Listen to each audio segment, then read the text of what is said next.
Hey YouTubers, Zewski Films here. Today I'm working on my 2015 Honda Forza, looking to install a battery tender cable so I can keep the battery topped off and in tip-top shape during the winter months. I am planning on using the Forza whenever I can, as long as the roads are dry. I already have a battery tender hooked up to the 1200 GS Adventure.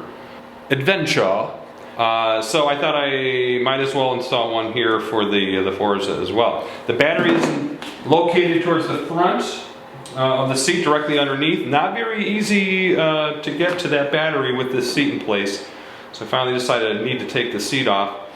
I've been playing around with that for a little while. Finally figured it out. It's not that difficult, but I couldn't find anything online, so I thought I would make a video and show you fine folks how this is done. So let's get started.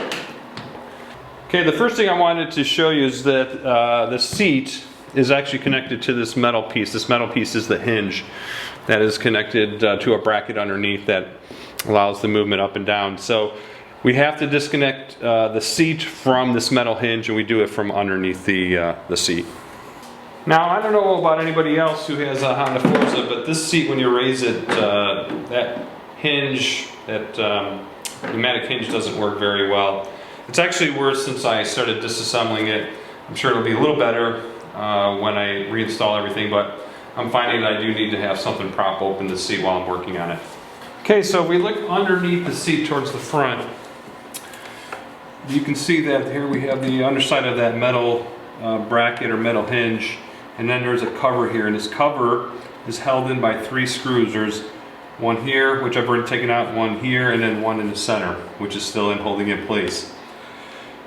We need to remove that because there are 2 nuts that are connected or holding the seat. Actually, there are 4, but 2 are behind here and then 2 are underneath, which I'll have to show you in a little bit. But the 2 are behind this cover, and we need to take the cover off. So first you need to remove off the gasket. This gasket does have some like double stick tape on it. I'll probably put some contact cement on there when I reinsert it, so it doesn't come off easily in the future. So there's 1 screw holding this in place. Again, I removed those other 2. Let me go ahead and remove this screw. And when I remove this screw, this cover comes off. And then you see there's a nut here and a nut here. The bolts are actually connected to the seat. So the seat slides in through the bracket, and then the nuts hold the bolts in place. So there's 2 behind the panel. There's 2 more underneath here, and I'll show you here in a second. Okay, so here are the other 2 bolts that hold the seat in through the bracket. There are no nuts on those. I removed those already, but the other 2 are down there. Let's see, down here, and there's 1 over here.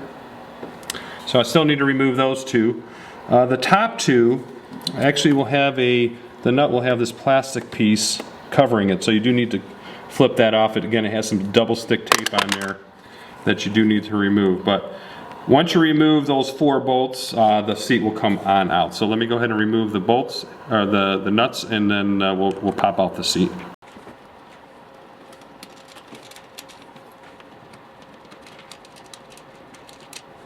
All right, got the nuts off.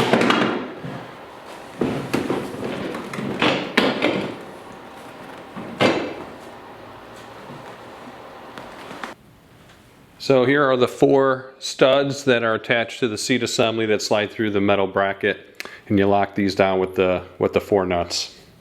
I also wanted to make note that there are these little plastic pieces that I don't know if just keeps a gap in between the metal bracket and the seat, but there's 1 on each side. This is the right side. There are a couple grooves here that go into these 2 grooves, and yep, it just pops in like that. So 1 on each side. Don't forget to put those back.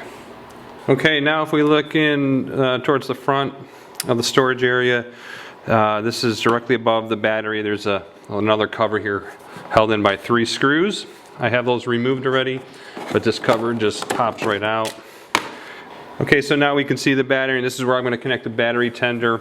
I'll probably make an opening to feed the cable through here, so All I have to do is lift up the seat to connect the battery tender.